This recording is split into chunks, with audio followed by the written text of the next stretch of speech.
राहुल गांधी के। नमस्कार, 20 मिनट 20 खबर में आपका बहुत बहुत स्वागत है। आप सबके साथ मैं हूं प्रियंका राय। अगले 20 मिनट में आपको हम 20 अहम खबरों से रूबरू कराने वाले हैं। तो चलिए शुरू करते हैं 20 मिनट में 20 खबरों का सिलसिला।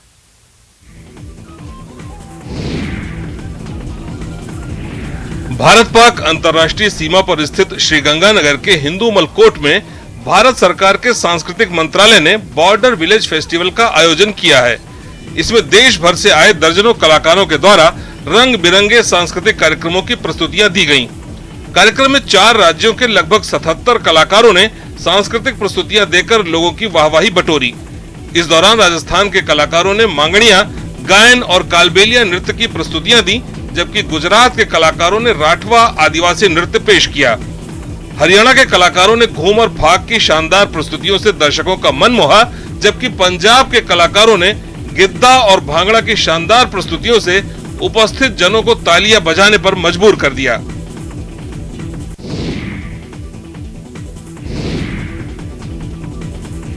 काशी विश्वनाथ धाम में शादी का मंडप बनकर तैयार हो चुका है, जो कि मंदिर के चौक के पास ही स्थित है। इस मंडप में अब शहनाई गूंजेगी। काशी विश्वनाथ धाम में शादी करने के लिए पहले एजेंसी की मदद से बुकिंग करानी होगी, जिसके बाद उपलब्ध जगह के अनुसार मंदिर प्रशासन अनुमति प्रदान करेगा। बुकिंग के लिए कुछ नियम तथा फीस तय की जाएगी, जिसके बाद बाबा के दरबार से लोग अपने नए जीवन की शुरुआत कर पाएंगे। आपको बता दें कि इससे पहले काशी विश्वनाथ धाम में धार्मिक और सांस्कृतिक कार्यक्रम किए जाते थे, जिसके लिए करीब 65 से 75 हजार तक रुपए देने होते थे।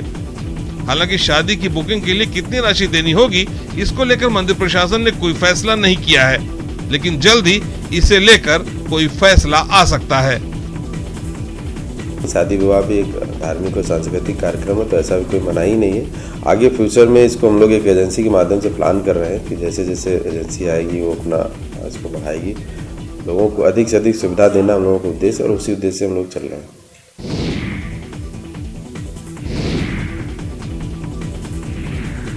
ग्वालियर चिड़ियाघर में रहने वाली शेरनी परी के 3 शावकों को बुधवार को पहली बार पिंजरे से खुले बाड़े में लाया गया। आपको बता दें कि 31 अक्टूबर को शेरनी परी ने 3 शावकों को जन्म दिया था। जन्म के बाद से ये शावक पिंजरे के अंदर आइसोलेशन में थे। महीने भर तक डॉक्टरों की निगरानी के बाद आज इन तीनों शावकों को पिंजरे से खुले बाड़े में लाया गया। पहली बार खुली दुनिया के सामने इन शावकों को देखने के लिए चिड़ियाघर में सैलानियों का हुजूम उमड़ पड़ा।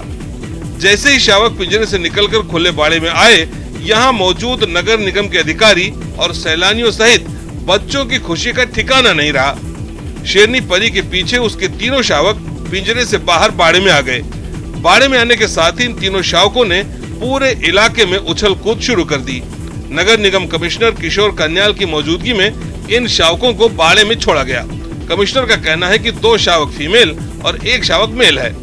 अब ग्वालियर के चिड़ियाघर में शेरों की तादाद बढ़कर 8 हो गई है। आने वाले समय में इन तीनों शावकों के नाम रखने की प्रक्रिया होगी, जिसमें शहर के बच्चों से इन बच्चों के लिए नाम मंगवाए जाएंगे।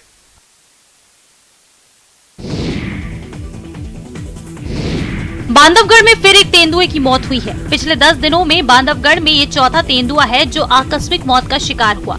इसके पहले 20 नवंबर को एक साथ 2 तेंदुआ शावक मौत के शिकार हुए थे। उसके बाद 26 नवंबर को एक वयस्क मादा तेंदुआ की मौत की खबर आई और एक बार फिर से एक तेंदुआ की मौत से पार्क प्रबंधन में हड़कंप मचा हुआ है। हैरानी की बात तो यह है कि चारों घटनाएं टाइगर रिजर्व के पनपथा कोर और बफर क्षेत्र से सामने आई हैं। ताजा मामला भी पनपथा बफर के करौदिया बीट के जंगल का है, जहां पार्क के सुरक्षा कर्मियों ने तेंदुए का शव देखा और प्रबंधन को इसकी जानकारी दी, जिसके बाद पार्क प्रबंधन ने पूरे प्रोटोकॉल के तहत तेंदुए का पीएम कराने के बाद अंतिम संस्कार किया। मृत मिले नर तेंदुआ की उम्र तकरीबन 1 साल है और प्राथमिक जांच में मृत तेंदुए के आसपास बाघ के पगमार्क मिलने से प्रबंधन को आशंका है कि तेंदुए की मौत बाघ से संघर्ष में हुई होगी। नवादा से एक मार्मिक खबर सामने आई है, जहां गांव के लोगों ने एक बंदर की अंतिम यात्रा निकाली और हिंदू रीति रिवाज से उसका क्रियाकर्म किया गया। बंदर की शव यात्रा में गांव के सभी लोग शामिल हुए।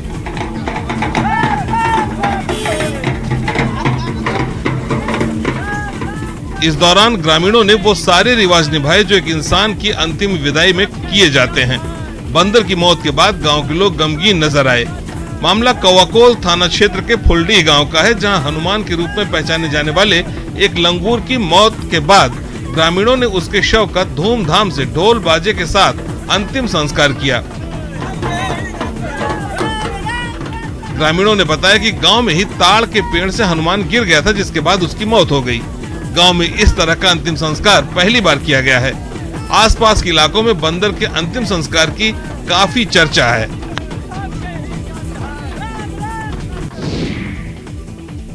पेड़ से चुंबक की तरह चिपके इस मोटे विशालकाय अजगर के मिलने की खबर से इलाके में अफरा तफरी मच गई। लोग दहशत में आ गए। बताया जाता है कि जमुई के मलयपुरा थाना इलाके में एक पेड़ पर विशाल अजगर दिखा। पेड़ से चिपके अजगर के मिलने की खबर जंगल की आग की तरह इलाके में फैल गई। लगभग 10 से 15 फीट लंबे विशाल अजगर को देखने के लिए यहाँ लोगों की भीड़ उमड़ पड़ी। लोगों ने जब पेड़ की टहनी से इस मोटे अजगर को लटकता हुआ देखा तो उनकी आंखें खुली की खुली रह गई और डर के मारे धड़कनें तेज हो गई। ये घटना जमुई शहर से स्टेशन जाने वाली सड़क मार्ग पर आंजन नदी के पुल के किनारे हुई। बताया जा रहा है कि वहाँ लोगों ने 2 अजगर को देखा था, जिसमें एक पेड़ पर लटका दिखाई दिया जबकि दूसरा पुल के नीचे चट्टानों में जाकर छिप गया। लोगों ने वन विभाग और पुलिस की टीम को फोन कर अजगर मिलने की जानकारी दी। इधर अजगर को देखने वालों का तांता लग गया। लोग अपने फोन निकालकर अजगर की तस्वीर कैमरे में कैद करने में मशगूल दिखाई दिए। हाथी अगर गांव में घुस जाए तो ऐसे ही लोगों में दहशत का माहौल बन जाता है। उस पर भी अगर हाथी पागल हो जाए तो सोचिए क्या हाल होगा। छपरा के एकमा में पागल हाथी के आतंक से लोगों में अफरा तफरी मच गई। परसागढ़ में हाथी अचानक से पागल हो गया और बिजली के खंभों को क्षतिग्रस्त करने लगा। हाथी के उत्पात के बाद इलाके में हड़कंप मच गया और लोगों ने वन विभाग को इसकी सूचना दी। सूचना पाकर मौके पर पहुंची वन विभाग की टीम ने काफी मशक्कत के बाद हाथी पर काबू पाया और उसे एक पेड़ से बांध दिया। आप देख सकते हैं कि इस पागल हाथी के पैरों को वन विभाग की टीम ने जंजीर से बांध दिया है ताकि वो किसी को नुकसान न पहुंचा सके। वहीं हाथी के पेड़ से बंध जाने के बाद लोगों ने राहत की सांस ली। उसे देखने के लिए लोगों की भीड़ उमड़ पड़ी। बताया जा रहा है कि हाथी को महाराजगंज से किसी विवाह समारोह में शामिल होने के लिए लाया गया था, जिसके ऊपर से महावत का कंट्रोल खत्म हो गया और हाथी ने उत्पात मचाना शुरू कर दिया।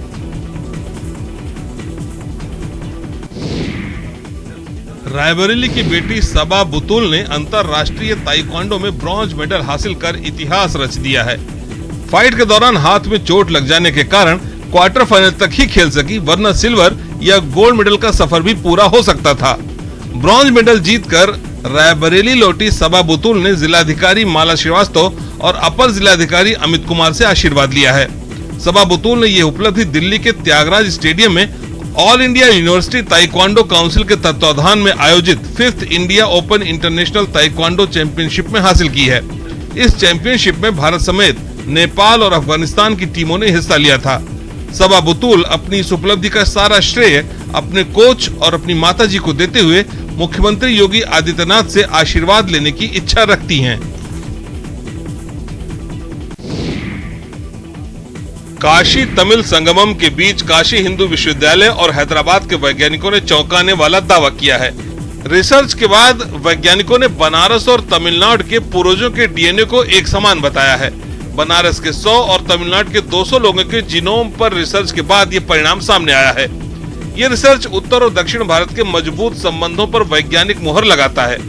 वैज्ञानिक प्रोफेसर ज्ञानेश्वर चौबे ने बताया कि काशी और तमिलियन लोगों के पूर्वज एक ही थे और वो 4 अलग अलग मानव जातियों से जुड़े थे।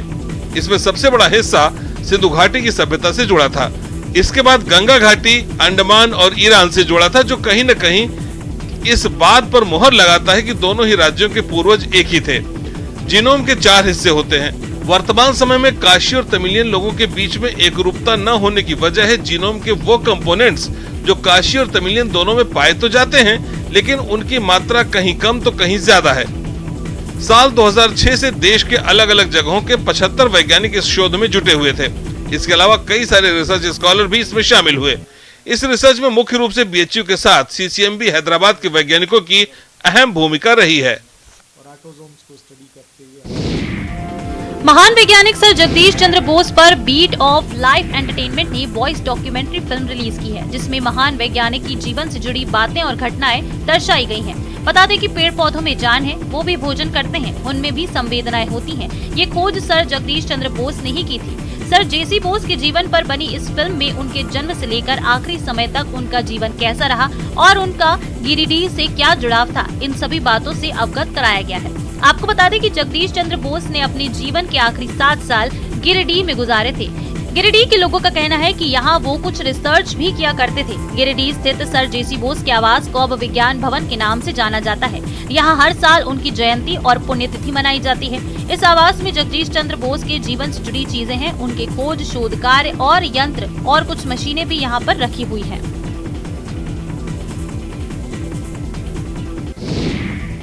आधुनिकता के इस युग में भी बीमारी से मुक्ति के लिए वैकल्पिक इलाज के तौर पर 2500 साल पुराने स्वरिगप्पा तिब्बतन औषधि पद्धति को लोग अपना रहे हैं और ठीक भी हो रहे हैं। लाहौल स्पीति के साथ साथ बौद्धिस्ट इलाके में इस पद्धति का काफी प्रचलन है। हिमालय के विभिन्न इलाकों से दुर्गम जड़ी बूटियों की पहचान कर हजारों साल पुरानी विधि से हाथों से तैयार की जाती हैं ये औषधियां। स्थानीय लोगों में इस पद्धति के प्रति गहरी आस्था है। इस परंपरा को आगे बढ़ा रहे छेवांग नमग्याल वैद्य ने बताया कि उनका क्लिनिक आयुष मंत्रालय भारत सरकार से पंजीकृत भी है। उन्होंने बताया कि बहुत सारे लोग इस पद्धति को अपना रहे हैं, लेकिन अब कच्चे माल की कमी की वजह से दिक्कतों का सामना करना पड़ रहा है। इस पद्धति के तहत सभी प्रकार की दवाइयां जड़ी बूटियों से तैयार की जाती हैं और इसके इस्तेमाल से कोई भी विपरीत प्रभाव नहीं पड़ता। आपको बता दें कि घाटी में इस समय इस पद्धति के कुछ ही वैद्य हैं जो इस पद्धति को जिंदा रख पाए हैं, लेकिन सरकार की बेरुखी और आधुनिकता की अंधी दौड़ में इस पद्धति को गहरा धक्का लगा है और आज ये इतिहास के पन्नों में दफन होने की कगार पर पहुंच गई है। जामताड़ा जो कि ऑनलाइन ठगी के लिए कुख्यात है, वहीं यहाँ की महिलाएं ऐसे आभूषण बना रही हैं जिनकी देश भर में मांग है। अगर दिल में हो जुनून तो कुछ भी कठिन काम आसान बन जाता है। कुछ ऐसा ही किया जामताड़ा के कुंडहित प्रखंड अंतर्गत बागाशोला गांव की इन महिलाओं ने। बागाशोला की महिलाओं का हस्तशिल्प अब झारखंड के अलावा बंगाल, असम, नागालैंड, बेंगलोर, पुडुचेरी, कश्मीर आदि शहरों में महिलाओं की पसंद के अनुसार आभूषण का निर्यात किया जा रहा है। यहाँ करीब 45 महिलाओं द्वारा विभिन्न डिजाइन का आभूषण का निर्माण किया जा रहा है। बीते 3-4 महीनों से घर के कामकाज के साथ ही ये महिलाएं सामंत एंटरप्राइज के साथ स्वरोजगार से जुड़कर अपने को स्वावलंब बना रही हैं। इस कार्य को देखकर कुंडहित बीडीओ श्रीमान मरांडी ने महिलाओं और युवतियों का हौसला अफजाई की है। उन्होंने कहा कि गांव में भी हुनर की कोई कमी नहीं है। अगर सही दिशा तथा संसाधन मिल जाए तो गांव की महिला भी कुछ कर दिखाने की तमन्ना रखती है। महिलाओं द्वारा बनाए गए हस्तशिल्प का एक कर दर्जनों से अधिक आभूषणों को बीडीओ ने देखा तथा महिला एवं युवतियों से इसके निर्माण कार्य के बारे में जानकारी हासिल की।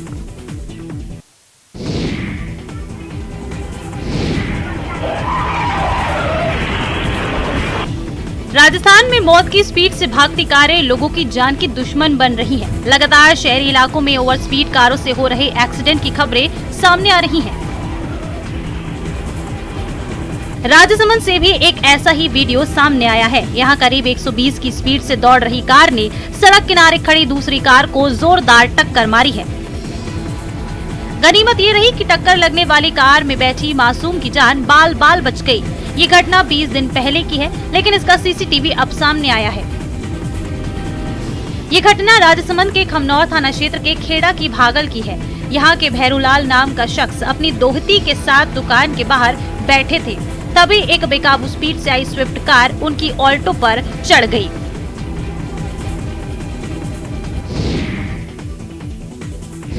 राजस्थान का कश्मीर कहलाने वाले माउंट आबू में तापमान माइनस में पहुंचना शुरू हो चुका है। तापमान माइनस में होने से मैदानी इलाकों और गाड़ियों के ऊपर बर्फ जमी हुई देखने को मिल रही है। माउंट आबू में कुमारवाड़ा, Guru Shikhar, polo ground, sunset point, नक्की झील, ट्रैवल टंकेस बर्फ की चादर देखने को मिल रही है और पर्यटक इस सीजन की पहली बर्फ से खुश भी नजर होते हुए मौसम का आनंद ले रहे हैं। माउंट आबू में बुधवार देर रात तापमान -1 डिग्री पहुंचने के साथ ही मैदानी और कुमारवाड़ा, गुरु शिखर गाड़ियों की पार्किंग की गाड़ियों पर की छतों पर बर्फ जमी हुई देखने को मिली।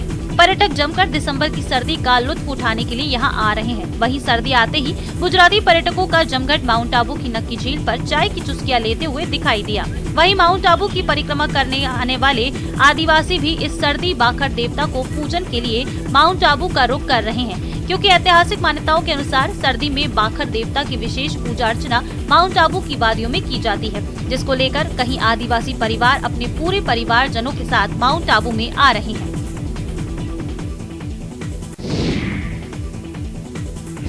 पहाड़ों में लगातार ठंड बढ़ती ही जा रही है। नदी नाले जमने की कगार पर हैं। बद्रीनाथ धाम के निकट बहने वाली ऋषिगंगा भी कड़ाके की ठंड के बीच जमती जा रही है। यहाँ झरने से बहने वाले पानी की बूंदें पाले के रूप में जम चुकी हैं। बद्रीनाथ धाम में सुबह शाम के तापमान में गिरावट दर्ज की जा रही है। हालांकि दोपहर में धूप खिलने के बाद थोड़ी राहत जरूर मिल रही है, लेकिन सुबह और शाम कड़ाके की ठंड पड़ रही है। यहाँ तापमान माइनस से भी नीचे पहुँच रहा है, जिससे पानी भी जम जा रहा है। बद्रीनाथ धाम की सुरक्षा में तैनात उत्तराखंड पुलिस के जवानों का कहना है कि अगर रात को पानी के नल गलती से बंद कर दिए जाएं, तो सुबह उन पर बर्फ का आकार दिखाई देता है, यानी कि पानी पूरे तरीके से जमकर बंद ही हो जाता है। बद्रीनाथ धाम में पड़ने वाले झरने भी अब जम रहे हैं। बद्रीनाथ धाम ही नहीं बल्कि नीति घाटी में भी इन दिनों कड़ाके की ठंड पड़ रही है। आने वाले दिनों में पहाड़ों की ठंड और बढ़ने की संभावना है। पानी से लबालब यह है नैनीताल की सूखा ताल झील। कभी इस झील में कश्तियां चला करती थीं, लेकिन आज ये बदरंग है। नैनीताल के लिए जीवन रेखा का काम करती ये झील आज खुद परेशानी में है। चारों तरफ अतिक्रमण है। सौंदर्यीकरण के नाम पर झील में प्रशासन ने कंक्रीट का जंगल खड़ा कर दिया है। 5 से 7 महीनों तक पानी से लबालब रहने वाली ये झील गर्मी में नैनी झील को 40 से 50% पानी की आपूर्ति करती है। दरअसल नैनीताल की इस झील का बड़ा उपयोग है और नैनी झील के पानी संकट को दूर रखने में भी इसकी अहमियत रही है। हालांकि अंग्रेजी दौर में भी इस वेटलैंड का रखरखाव बेहतर रहा, लेकिन आज उस पर संकट दिख रहा है। मिलावटी खाद्य पदार्थों के चलते अक्सर कई बीमारियां फैलने का अंदेशा बना रहता है, लेकिन क्या आप जानते हैं कि खाद्य पदार्थों की शुद्धता की जांच के लिए आपके घर में भी एक लैब उपलब्ध है और एक सामान्य प्रक्रिया अपनाकर आप खाद्य पदार्थों के नमूने लेकर उनकी शुद्धता की जांच कर सकते हैं। कोटा केंद्रीय प्रयोगशाला में तैनात खाद्य विशेषज्ञ प्रियंका सोनी ने बताया कि हल्दी की जांच के लिए हल्दी पाउडर को पानी में घोलकर उसमें कुछ बूंदे हाइड्रोक्लोरिक एसिड की डालें। यदि हाइड्रोक्लोरिक एसिड की 4 बूंदे डालने पर हल्दी का रंग लाल हो जाता है, तो समझ लीजिए कि इसमें मिलावट है। ऐसे ही यदि आप अपने घर पर आने वाली मिठाई और मावे की टेस्टिंग करना चाहते हैं, तो आपको मावे में टिंचर आयोडीन की कुछ बूंदे डालनी होंगी। आयोडीन की बूंद डालने के बाद यदि मावे और मिठाई का कलर चेंज होता है या गहरा नीला कलर हो जाता है, तो समझ लीजिए कि आपके मावे में मिलावट है। मधुबनी में लगभग 3 दशक पहले तक मरुआ और तीसी जैसी पौष्टिक और परंपरागत अनाजों की अच्छी खासी खेती होती थी, लेकिन बीते कुछ सालों में इन पारंपरिक फसलों की खेती काफी सिमट गई है। अब नौबत यह है कि तीसी और मरुआ की खेती के लिए अच्छी क्वालिटी के बीज उपलब्ध होना भी मुश्किल हो गया है। ऐसे में मधुबनी में संचालित घोघरडीहा प्रखंड स्वराज विकास संघ नाम की एक संस्था ने तीसी और मरुआ जैसी फसल को विलुप्त होने से बचाने के लिए जैविक बीज बैंक तैयार किया है। जैविक खेती को बढ़ावा देने के लिए की गई शुरुआत में किसानों को निःशुल्क बीज दिया जाएगा। इस बीज बैंक से किसानों को काफी फायदा होगा। इससे न केवल उपज अच्छी होगी, बल्कि लोग हेल्दी अनाज का सेवन भी कर पाएंगे। लोगों को अब इस निजी संस्था की पहल से उम्मीद बनी है। खास बात यह है कि इस बीज बैंक में केवल महिलाएं काम करती हैं। इतना ही नहीं, महिला किसानों को जैविक बीज का इस्तेमाल करने के लिए जानकारी भी दी जाती है। फिंगर पेंटिंग आर्टिस्ट के बारे में आपने कई बार देखा और सुना होगा, लेकिन जबलपुर के रहने वाले सिंटू मौर्य के हुनर को देखकर आप भी दांतों तले उंगलियां दबाने को मजबूर हो जाएंगे। जबलपुर के रांची इलाके में रहने वाले सिंटू मौर्य खाने पीने की सामग्री से इतनी सुंदर और आकर्षक पेंटिंग बना लेते हैं कि उनकी पेंटिंग से नजर हटा पाना किसी के लिए भी मुमकिन नहीं होगा। अपने इस अनूठे हुनर के चलते सिंटू जहां अपने दोस्तों में एक अलग पहचान रखते हैं, तो कॉलेज के साथी भी उनकी इस काबिलियत के कायल हैं। हाल ही में सिंटू ने प्रधानमंत्री नरेंद्र मोदी की एक तस्वीर चाय पत्ती की सहायता से बनाई थी, जिसे सोशल मीडिया पर लाखों लोगों ने देखा और सराहा। देश और दुनिया की जानी मानी भागवत कथा वाचक जया किशोरी की पेंटिंग बनाकर जब सिंटू ने उन्हें भेंट किया, तो वो भी अपनी पेंटिंग को अपलक निहारती रही। वहीं जया किशोरी ने भी सिंटू द्वारा बनाई गई पेंटिंग को ट्वीट किया है।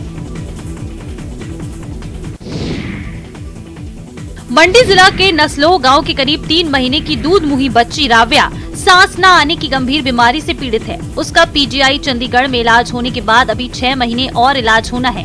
बच्ची के माता पिता गरीब हैं और उन्हें अब अपनी नन्ही बच्ची के इलाज के लिए दानी सज्जनों से मदद की दरकार है। परिवार ने जैसे तैसे तंगी काट कर गहने जेवर और जमीन बेचकर बच्ची के इलाज में पूरा जोर लगा दिया है, लेकिन अब उन्हें इलाज के लिए और रुपयों की जरूरत है, जिसके लिए पीड़ित परिवार ने दानी सज्जनों से उनकी मदद करने की गुहार लगाई है। बच्ची के पिता ने बताया कि वो दिहाड़ी मजदूरी का काम करते हैं, लेकिन उससे भी उनकी बच्ची के इलाज का खर्च और घर चलाना दूभर हो गया है। मैंने बोला कि सीजन करवा दो, लेकिन उन्हें सीजन नहीं करवाया और ज़बरदस्ती निकाल के कर दिया। इसको फर्स्ट टाइम डिलीवरी कर दी मेरी, और तब से लेकर अब तक मैं और मेरे बच्ची और मेरे हस्बैंड हम सभी भुगत रहे हैं। हमारे मतलब सब कुछ घर में जो सब कुछ तो हमने बेच दिया, और अब तो हमारे पास कुछ बचा भी नहीं है। तो मैं आप सभी से